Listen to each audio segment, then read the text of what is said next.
I've written this about 5 times, tried to speak on different angles, but they just didn't seem right. So I figured I'd give you a little backstory. Throughout the beginning of my life, I was thought to be funny and charming around the people that I was comfortable with. My circle was tight-knit, and it was always easy for me to keep the family closer. I spent most of my grade school days playing video games, just like any other young boy. I loved animals, and I loved to be with my family. School was super easy. I went to a middle school, well, public school at that time, with about 600 to 800 other kids. Life was a breeze. Well, at that point.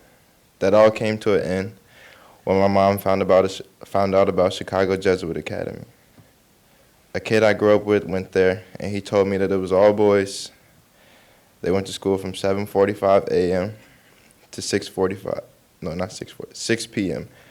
Monday through Thursday. And all the students had to go to summer classes. And the first thing I thought was, what did I do to deserve such a punishment? When I went to the meeting to get into school, they told me I had to cut my hair, and it was like time paused. I looked at my mom, and she said yes. Instant tears to my eyes.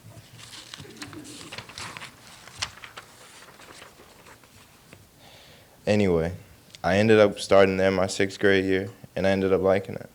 For the first time in my life, it was cool to try something. Life was good for me.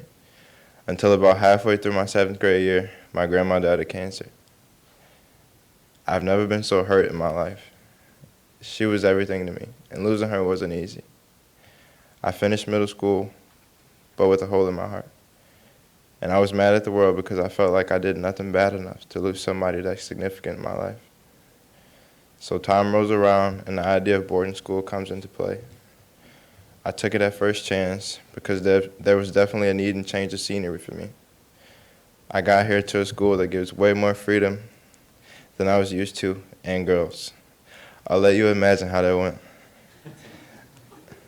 I became content with doing the minimum to get by and not caring about the consequences of my actions.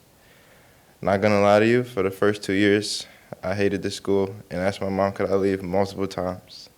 And for some reason, she wouldn't fold. I went through a patch where it seemed like trouble was at every corner and I just couldn't shake it. I was too immature to realize that I had to take responsibility for everything that I did. I lost sight of who I was, trying to be something that wasn't in my nature. I conducted myself differently in my junior year. I did everything to go under the radar, and that still didn't make me happy. I've been through so much, and I became a bit antisocial because I got tired of getting burned playing with fire. I can remember one day walking into practice with my headphones in, and we had to run for it, of course. Coach told me I should be more social with my teammates and enjoy the things around me. At that time, I didn't care. I just wanted to listen to Drake. I didn't understand what he meant by this until probably about this year. It wasn't about me just not talking to people. It was about me enhancing life and having fun with it. I've grown to appreciate life and everything around me. Whether it's good or bad, it all happens for a reason.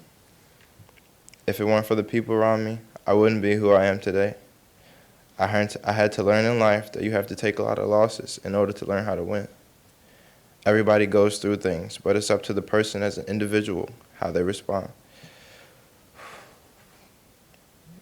This might be the part where I cry.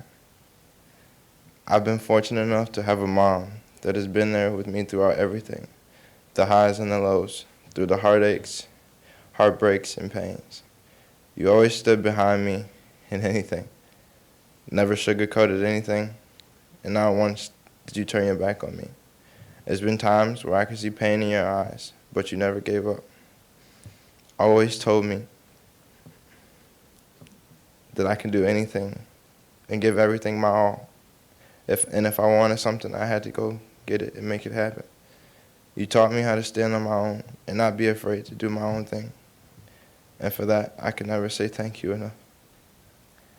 I've had a dad who gives me great advice, and even though we don't see eye to eye all the time, I understand. I've had a granddad who taught me the morals and principles of what it is to be a man. I've had an uncle who loved me as his own and always taught me that I can be whatever I want to be as long as I put the time in. I've had sisters, one older, two younger.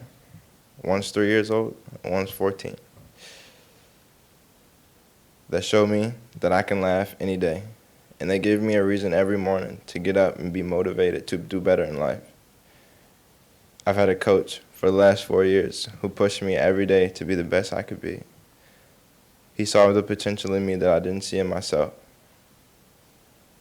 and he made me believe in myself more than anybody else. He also made me learn how to be responsible and accountable for my actions. Over the course of 4 years, and Lord knows how many 33s, you got me to learn that I don't always have to respond with words. I can just respond by getting it done. I've had a girl or a young lady out there in the crowd show me what it's like to genuinely love someone. And I might not speak a lot, but I'm forever grateful. I'm not here to tell you everything is going to be easy, and I'm definitely not going to tell you Lumiere is for everyone, because I'd be lying to you. But I am going to say, if something knocks you down, you have a choice. You can lay down, or you can get back up.